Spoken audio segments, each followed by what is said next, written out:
Oh yeah, we're a pop culture cast. Maybe we should start with the movies of 2024 and Superman first, let's start with that.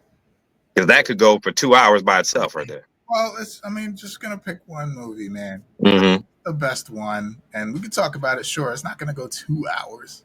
So that's what y'all want to do for first 20 movies of 2024. Yeah, let's do that. Y'all go first. I'm thinking. Who's first? I had to look at the list. I'll go first. Okay. Well, so I don't want to cover any of y'all's favorite. It doesn't movies. matter. It doesn't matter. I do have like a few for you. Your favorite. Yeah. What was your favorite? A few honorable mentions. Obviously, any comic book movie. Any comic book movie we're always down for. So Deadpool, Wolverine came out 2024. Deadpool, Wolverine. Okay, yeah. It was dope. Of course, Beetlejuice, just to have a throwback. I didn't like it as much, but people love that movie. I don't know why, because I just kept thinking about the old Beetlejuice when I saw it. But my top movie of 2024, and obviously there's an Alien Romulus and all this stuff. A bunch of honorable mentions. My top movie though, Doom Part 2, man. That movie was dope. Really? I totally forgot it came out in 2024. Okay. It was better than the first one. I thought the first one was cool. It was a more slower sci-fi epic movie, but Part 2 just kicked it up a notch, man. Everything went up. The action, the music, the imagery, the scene, like everything was. And like by the end, you're getting like Darth Vader vibes from Paul Atreides. And you're like, holy shit, is he like Anakin? The first movie, you're like, okay, he's the Great Hope. Now it's like, is he? You know what I mean? Like, damn, he might be he's the chosen one, but he's like an Anakin type chosen one. So yeah, man. Doom Part 2, man. That was my top movie, 2024. Did either you guys see it? You guys didn't see it? I saw most of it. Yeah. It's a long burn. It's good though, man. It's a good movie. It's not the fastest paced movies, neither one, Part 1 or 2, but I thought it was different enough to be so memorable, man. It's like it stands out. You could build a whole universe off of that. Yeah, it's some solid world building. I'll definitely say that about Doom. Like as between 1 and I saw most of 2. I didn't like fall asleep. I had to turn it off because I had to go do something, and I never got back to it. Mm-hmm. But yeah, it's just solid world building, man. It's like you're interested in the characters, and like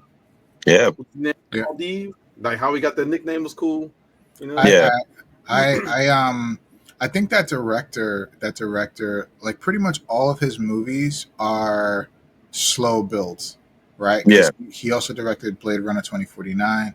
That movie was fucking cool. He directed Sicario. Mm-hmm. All really slow builds, but fantastic world building, and like just kind of like it's very immersive, right? Like you just kind of get locked in to the world. And you kind of like when you come out of it, you're like, oh, just kind of you got like removed, like physically from like the world and the environment and the story. So I think that's just kind of like how he does the movies, which is fine. But I haven't watched Dune 2. I should try to check it out, but I haven't finished Dune 1 either though. What's that guy's name?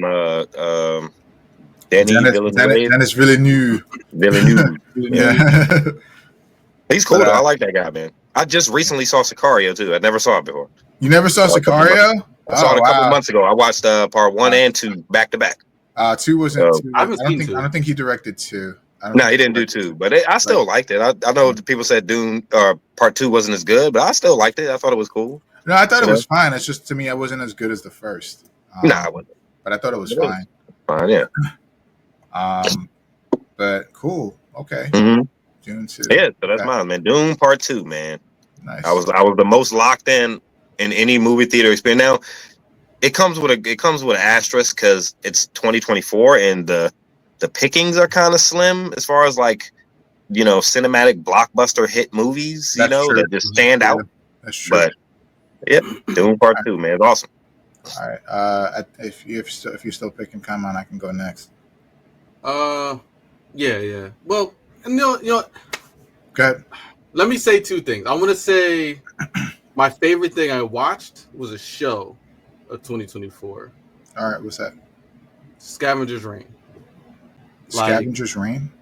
Yeah, it's a animated sci-fi I saw a trailer for that. Yeah, I thought it was animated. Yeah, it's weird as shit, and it's fun as hell, and it's just like it was very kind of, it was sci-fi, and the art was amazing, and it was like really kind of like metaphysical in a way, and just the story they told through it was so compelling, and like it's like a sci-fi adventure lost on it's like they're lost on a planet, essentially trying to find a way home. Okay. 8.6 on IMDb, 100% on Rotten Tomatoes. Damn, I might have to check this out. My favorite show. What is it on? Favorite thing I watch. It's on HBO Max, and I think it's on Netflix now. Yeah, Netflix, Amazon, HBO Max. Yeah, cool. I'll put that on. I'll put that on the list.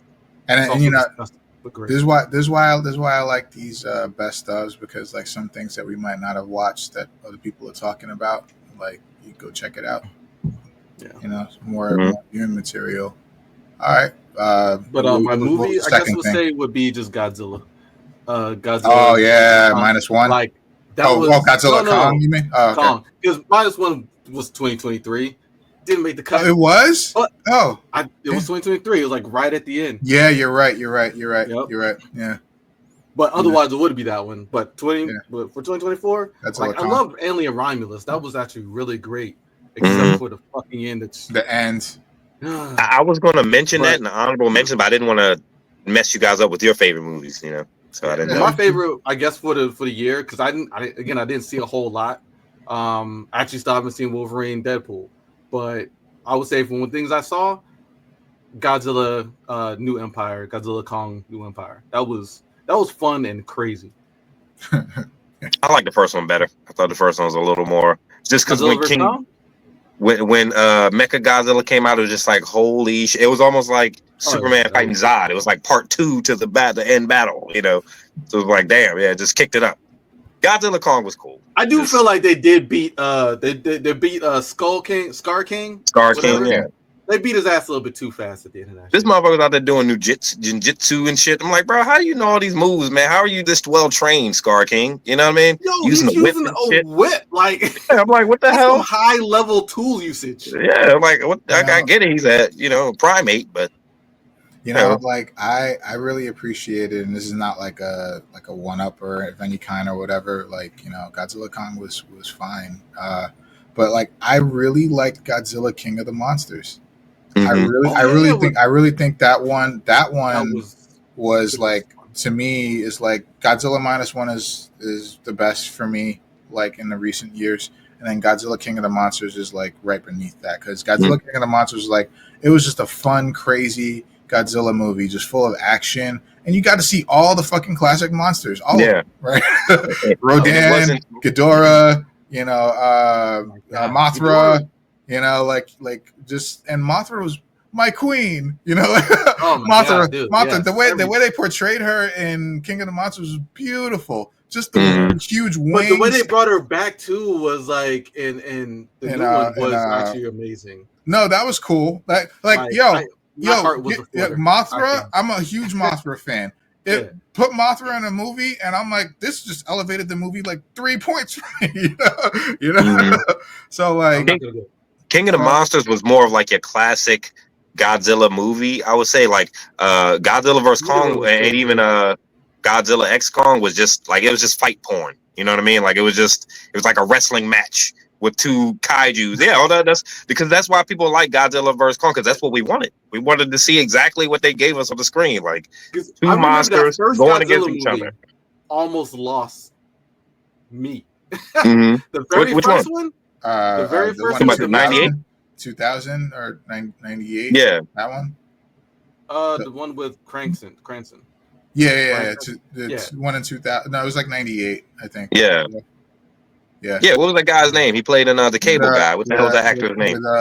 With Diddy, with the song "Hear My Cries, Hear My Fall." No. I'm talking about I'm talking about the one that came with the first of the MonsterVerse movies. King of the Monsters. King of the Monsters? No, because there was one before. Was there one before King of the Monsters? Oh! You mean the one that was like 20? It was like 2014. or something like that. Yeah, with Aaron Taylor Johnson and Elizabeth Olsen. So that one was just called Olsen Godzilla. was in it, yes. Yeah, because I remember they were supposed to be playing Quicksilver and Scarlet Witch. They were supposed to be playing Quicksilver and Scarlet Witch, right? But like that movie came out right before Age of Ultron, so it was weird because like they were lovers in one movie and then brother and sister in the next movie. So it was super strange. But I remember. So that one was terrible. Like that was bad. It was a hard one for me, man. Like I mean, they had some really like it was filmed well, but it wasn't like what it was nobody was looking for a Godzilla movie, right? Mm-hmm.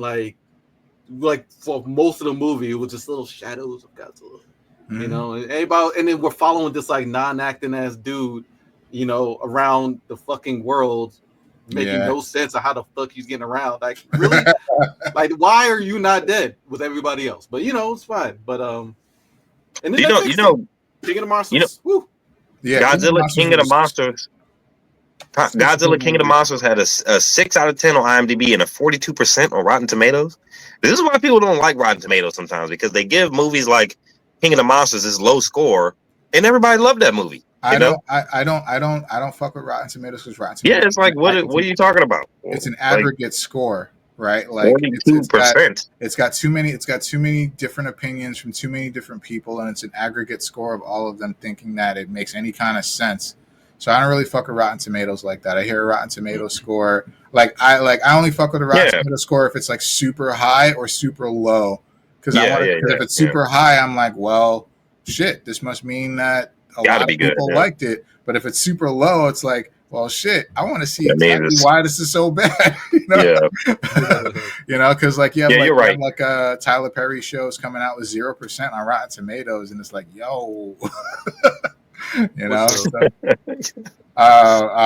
if it's super low, chances are it did suck. So it's like 368 something. Really, that got super low. Yeah, it's like 0%. And then that movie Acrimony that came out. Apparently, I heard that movie was amazing. Really, it got a 0% on Rotten Tomatoes. Dude. I give you 3 reasons. Maybe 4% or something like that. But like, I give you 3 guesses as to why. Why? Well, I'm interested. What do you think? Why do you think? Because don't get me wrong. Three triples, whatever. Yeah, I haven't seen it. I haven't seen it, but you know. Don't get me wrong. Like I respect the shit out of Tyler Perry. I do. His work ethic is like no other, right? But like the problem I have with him, he's like a human content generator. There's no one at the top to tell him no, right? They're not all winners. He'd be writing scripts like a mile a minute. That's why he's coming out with all of these different things. But to the other side of that, though, he's giving us work, right? Like he's giving Black people work, right? Like as far as behind the scenes, in front of the camera, things like that. So I respect the shit out of him. It's a what do you call it? Like a not a documentary. It's a historical fiction. Historical fiction, is that what that is? A triple? No, it's based on history. Oh yeah. It's like a historical. What the hell is it called? I know what you mean. But that's the one with Kerry Washington, right? Yep. Yeah. But in any case, okay. You know what's crazy is I'm sitting here looking at Black women. There, that's why I said it. That's probably one of the reasons. I mean, mostly people don't fuck with Tyler Perry's stuff, so that's Tyler Perry ain't really been to the level he was when all that Madea stuff came out. That's when he really, earned his. Trying to be Alex Cross. That was weird. That was weird. That was wrong. I will say, Cross the show was one of the best shows I've watched in 2024. The show Cross. That show was it's an Alex Cross TV show with Aldous Hodge. He plays Alex Cross. Oh, you're talking about the one on Prime? On Prime, yeah. Okay, yeah. I'm not done with it. We watched 3 episodes. We're 3 episodes in. I like it. Like it's fucking good. Dark, it's good. It's really good. I binged the whole thing in 2 days.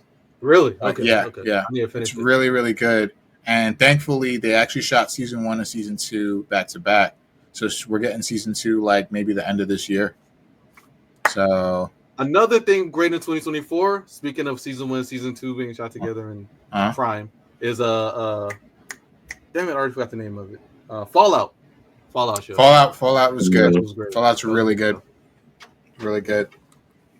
But and they just released, or they're working on season 2, or they got a date. Yeah. Season 2 should be coming out this year as well, maybe, so, or if not, like early 2026. Yeah. All right, that's it for me. I'm done. Which right. you would rather them film things back to back to kind of continue the continuity and the momentum of the show. You hate when they skip a year and then come out, because like, what's The Last of Us? I totally forgot that I even watched the first season of The Last of Us. I mean, we're still waiting. When the hell is this? Is there any word? January. When this thing is? I think it's next month. Next month, February. Okay.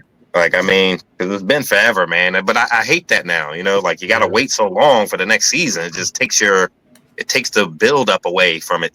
You know. Wait, Last of Us was in 2023, right? Yeah, 2023.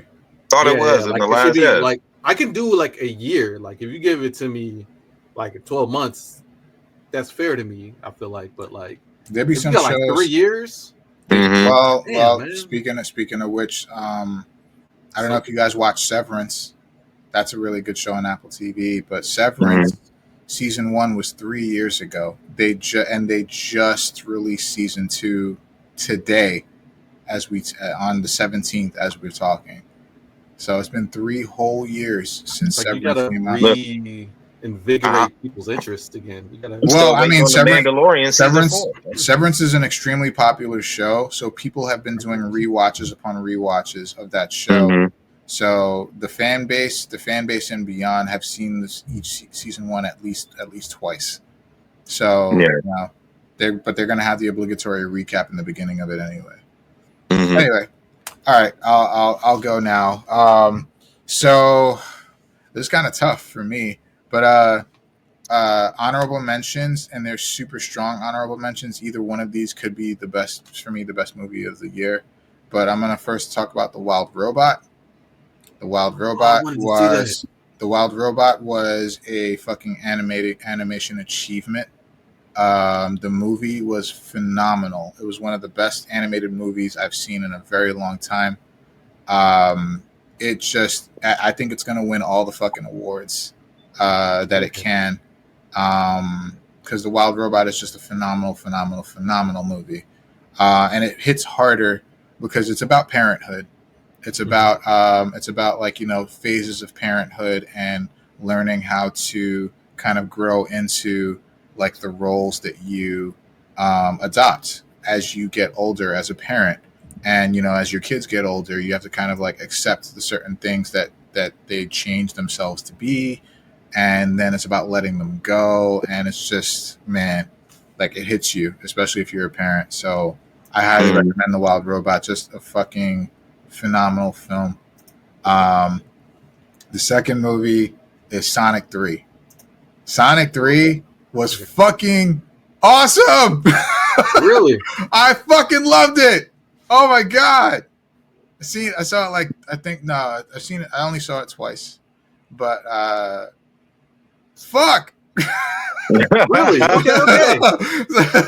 Yo, like it's the darkest Sonic movie yet, and like Sonic, it's a movie for Sonic fans. Like, oh my God, just well done. Like the way they've stepped up their game since the first one, and the first one was really good. The second one was even better, but this one is like, holy shit! Like they stepped up their game so much. And in the span of like, it's like, who would have thought that like a Sonic movie and the fact that the fan base bullied the studio into changing his design to look more like he does now, like would lead to a Sonic 3 where we have all of these characters, including Shadow and 2 Eggmen, right? And like that movie was so fucking good. Jim Carrey, that man is a human animated character. That dude, like perfect casting for Eggman. Like no one can do it like him. No one. So, um, yeah. Without saying too much more, because it doesn't seem like I don't think you guys have seen it, but like, No, I yo, haven't just seen it yet. watch Sonic 3. Just please, just watch Sonic 3. It's so good. Once you get to 3, once you get to 3, it's an official a franchise, right? So once you get 3 movies, you turn it into a franchise. Like who would have Is thought? that true? Like who would have thought? From the first Sonic, it would turn into a franchise. You would get to the 3rd movie. You know, I think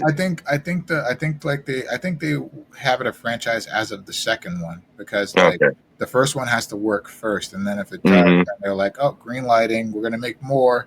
Yeah. So I think as of the 2nd one, it's considered a franchise.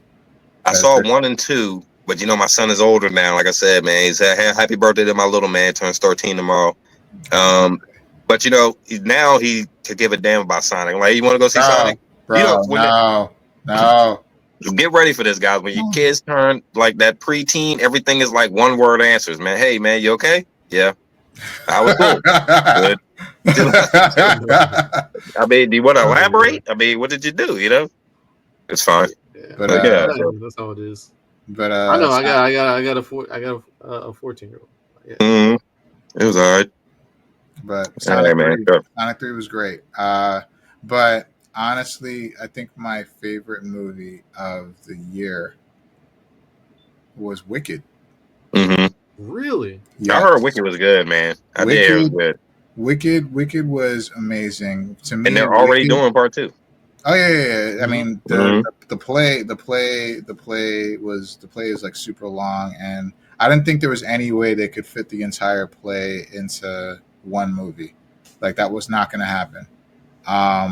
But Wicked, like, going into it, I kind of had trepidation going into it, but like, as soon as I sat down and the movie starts up, and the way they kind of like engross you in the story, especially with the music, like, Wicked to me, the way I describe it is like, it was like a warm hug, right? It was like the movie like embraced me, and I was like, don't let me go, because I was so laser focused on what was going on, and the story was compelling, the characters were amazing, the music was phenomenal, right? Just like the show.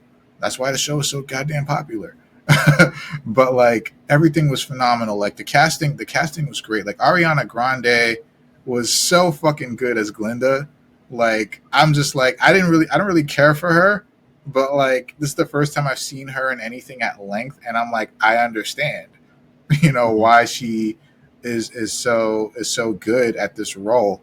And fucking Cynthia Erivo as Elphaba, oh my god, like, man, like, that woman can sing, and not only that, I never like picked up before on her, but apparently got vocals. Oh, she does. Oh, she was a singer first, she was like an opera singer first, and then she started taking roles in like action films or like TV shows and things like that. But she was a singer first, and like, I think she was just in her element here, and she just, like, her titular song, like Gravity, the song Gravity at the end of the movie, at the end of this part of the movie, like, just fucking chills, man. Like, God, that was such a good movie.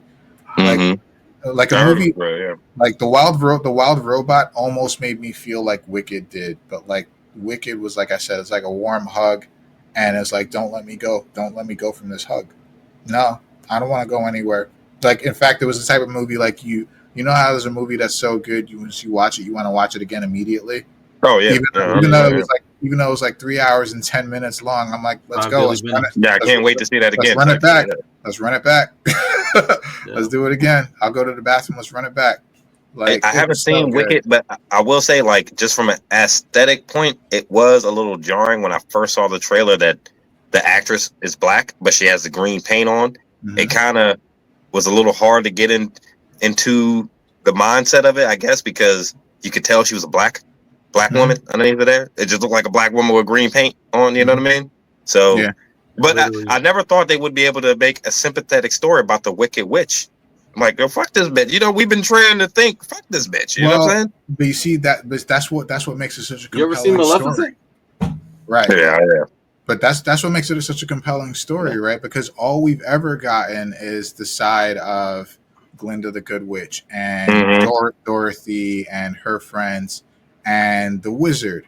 You know, like how everything is so wonderful on that side of things. But it's like they wrote this story. The real story, the story that stemmed the play and then the movie that followed is like much darker, right? Like a lot of essay stuff, and like it's a lot darker, right? And I heard the book, The Wizard of Oz, is actually darker than the movie. You know, yes, like it is. It is. yeah, part of the story. It is, and then that's kind of like how they wrote it in like the 30s, Yeah, or the yes, 40s. along that time. I think it's the 50s actually, but anyway, like yeah. So like, I lost my train of thought. The yes, the way they wrote this story, it's like we know how this side of things go, but like what really, like, you know, there's always two sides to every story. There's always different perspectives that you have to look at in order to get the whole picture. And it's like they just kind of wrote Wicked to kind of like see things from her side and to make Elphaba sympathetic, and it just works so well. There's a reason why the show is so fucking popular. You know, so the movie was phenomenal movie. Well, I heard it. I haven't heard anybody say, you know, word of mouth is still the best way to talk about media. I've never seen it. I've talked to have been like, yeah, everybody loved it. It's so good. It's so fucking good. Like, just it's so fucking good. So yeah, Wicked to me stands out as the best movie of the year, hands down. Wow, like, that's you know with me working at night. Yeah. Have you guys ever been like the AMC Rewards Club or anything? Are you guys a member? I'm a part of it. I did do AMC rewards for a while, but I have Alamo season pass now. Okay, yeah. Is it worth it? I guess if you go see movies, yeah. Because I work at night. I'm like, I need to go see a lot of these movies, man. You know what I mean? So I'm like, I don't need to be a member if I don't. You know, you can see up to 20 movies a month. So like, are there 20 movies I want to see? You know. But maybe I would if I had that. If you, I mean, you know, it depends on how often, you know, movies are coming out. Go. Like, and of course, it depends on the year, the slate of movies that are coming out. Speaking of 20 movies a month, apparently, according to this list, there's like 150 movies came out this year. Yeah, I was looking through this list of movies, and I'm just like, I haven't heard about none of these movies. Strange Dawn. None yet. Never heard of it. Sight. Oh, I have heard about Megalopolis. Wait, that came out? Yeah, I heard it was bad. Oh no! Yeah. Francis Ford Coppola has lost his mind apparently. Oh no! Because it's a solid anime. Yeah, solid anime, not so much a live action movie. Yeah, Coppola, Taro. I don't know. Cabrini. Don't know what that is. The Iron Claws is like Kung Fu flick. I don't know. Anyway, just like there's a bunch of movies that came out. So like, you know. Craven? No. I heard it was not good. I heard it wasn't good either. Did you see it? The trailer looks bad. No, I haven't seen it. I looked at that trailer and I was like, oh no, what have you done? Like, why would you? Who told you this was okay? The trailer is terrible. Yo, and did you see that they had the nerve, like the fucking the executive? I think one of the executives for Sony had the nerve to say people just don't understand. Like people just don't understand. Like Madam Web was popular, and it's like.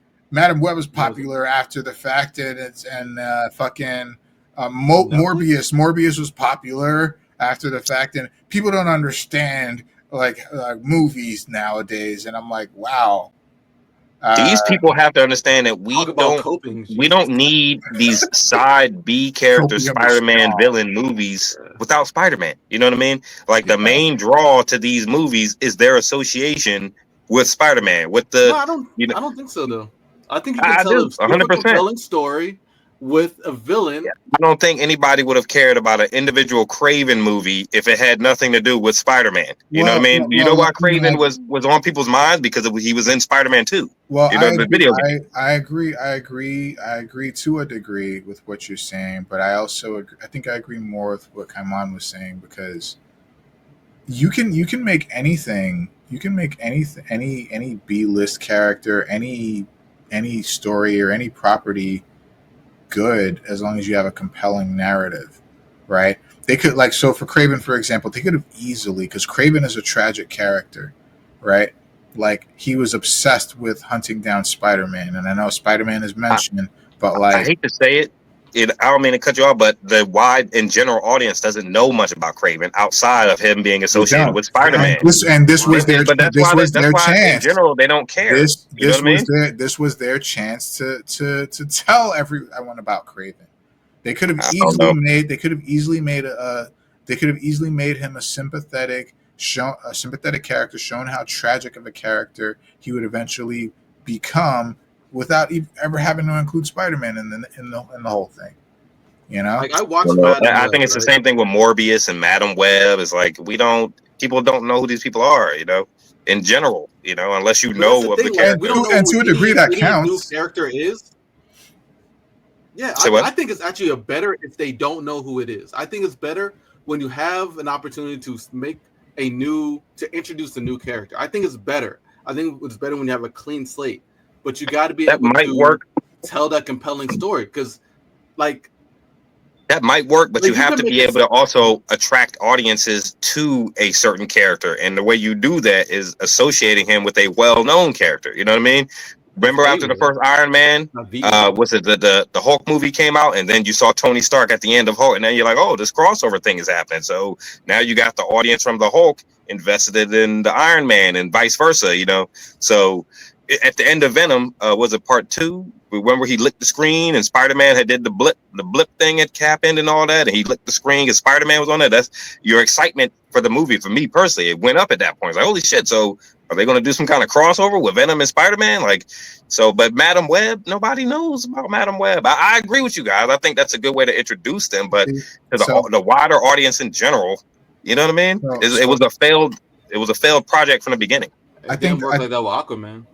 I think the overall problem with movies like Craven and Madam Web is that you had really great stories that you could have told with those characters based on the source material. Like, Madam Web is a really compelling character in the comics. Yeah, I remember her from the comic books. Yeah, like, Craven is a compelling character from the comics, right? And the whole fact that he died trying to he successfully hunted and buried Spider-Man alive, right? And then, like, he died, he killed himself because he did it, right? Like, there was nothing left, right? He had no more purpose in life. Like, he caught the biggest game that he could catch in his life. So there were compelling stories that they could have told. And yeah, Spider-Man could be involved, or he could not. But, like, maybe not even directly, but just on the fringes, on the periphery, like, you see glimpses of him in a news story or something. But as long as they kept the focus on the character that the movie is named after, then they could have easily drawn everyone in with telling these compelling stories. But what they chose to do is make it fucking these generic action films that make no fucking sense with any narrative at all. Like, like we're not even talking about connection to Spider-Man, just as a movie, like, the movie in general is bad, because it's purely like, not purely, but most of it is because of the fact that if they didn't make these movies, Sony would lose the license to Spider-Man, and then it would revert to Marvel, and Marvel wouldn't have to pay a fucking dime for it. So, I get why Sony would, because they're such valuable properties. Even now, even Craven is a valuable property, because you don't want to let it go. You know what I mean? So I see why they have to do something with it, but this villain should have planned it out a little better. This villain plan that they had, like this Sinister Six villain plan that they had, was just to keep Spider-Man in their pocket, so that Marvel, and then the Marvel borrowed Spider-Man from Sony for billion. I get it. So yeah, it's a valuable property. Yeah. So why would Sony not want to keep Spider-Man? Right. So this is their way of keeping him in their back pocket, so that when Marvel eventually comes back to them again, saying like, "Hey, we need our flagship character back. Let us borrow him again." They're like, "All right, that's going to cost you $5 billion this time." So it's like that's one of the biggest reasons why these shit movies are still being made. Yeah. Venom, Morbius, Craven, Madam Web, all because they need to keep Spider-Man in their pocket. Though? I thought the first one was all right. The first one was fine. The next two were not.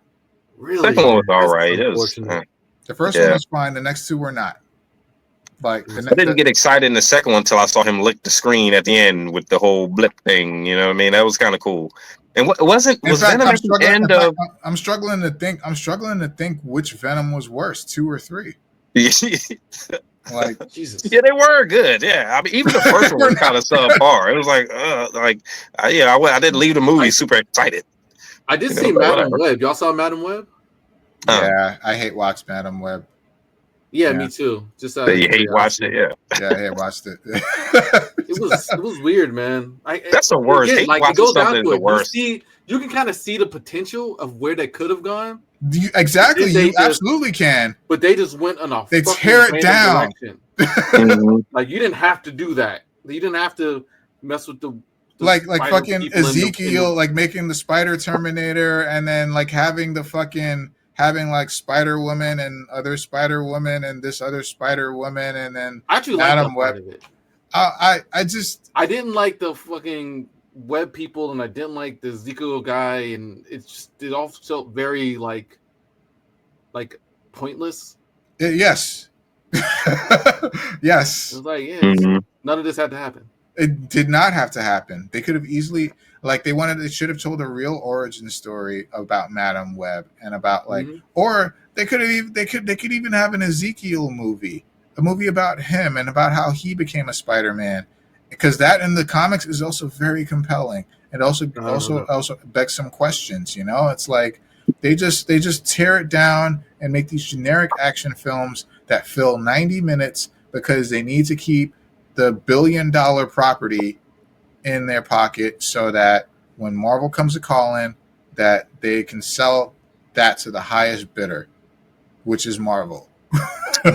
Right? They got a guaranteed $1 billion, like $2-3 billion. I get it too, $4 billion. It's bad. Yeah, I get it. You have an asset. That's shit. You have a valuable asset. You can't let it go for nothing.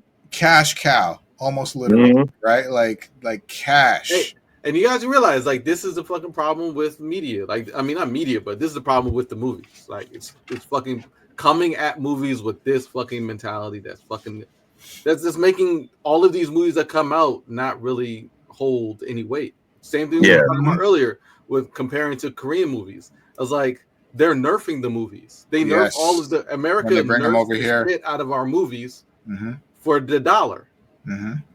They just so that more people can watch it. We nerf for politics.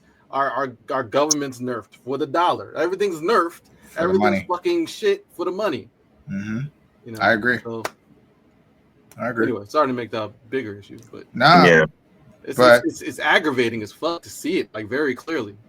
But I liked Wicked. Thought it was a great I did see that though. And I remember I saw the trailer for a Wild Robot, and I was like, I need to see this, man. Like, bro, it's all break. I was like, oh, that shit looks beautiful. Yo, also, it's seriously. My favorite subject. One of my favorite subjects is like robots in nature. I don't know why, but it's like then dude, it's an interesting like clash. Then bro, robots you have to watch it. You have to watch crazy, like it's like black folk and samurais, right? It's just like one of those things that go together, right? There's like, oh, I love to see. They don't go together, but they make it work. But they make it work. It's delicious when it mixes. Yep, it just comes together really nice. Yep, you gotta watch it then, man. I gotta see that shit. You gotta watch it. It's just like I was the same as you. As soon as I saw the trailer, me and Izzy were in the movies. We were watching something. It was the something we were watching wasn't even like it wasn't even memorable. because we were stuck on this trailer we saw for the first time, and I was just like, "What?" I was like, my mouth was open. I was like, "This looks amazing," you know. And I saw it for the trailer not. for Inside Out 2 when I would see that with Scarlett. Okay, and I was like, "We got to see that," and she was like, "Yeah." Teenager. Yeah, I guess. But off break. I could not stop thinking about that movie until it came out. Like I could not stop thinking about it. I'm like, gonna see the Wild Robot. Gotta see the Wild Robot. When is it coming out? When is it coming out? And they were like October. I'm like, okay, I'm there. Yeah. And it was so good. But anyway, yeah, I guess there is something about like robots in nature. I guess that's why Horizon Zero Dawn and like exactly. Forbidden West kind of hit so hard. You know, it's like a clash between the super technologically advanced and just the purest form of nature. You know, so that kind of polar opposite. Yeah. You know, hey, 2024 is done. 2025 is coming up. Let's look at a list of movies coming out for 2025, man. Let's see. Talk about Superman. Yeah. That's probably the top movie of the top movie of 2025 is going to be Captain America: Brave New World, man. So, guys, we'll see. Right? We will see. I don't know. Like, I'm not gonna make that claim. Mm-hmm. Right. I wouldn't either. Right. Yeah. Well, yeah. You better not. Hey, I sure as hope. Look. The trailer to me looks better than the Superman trailer. What?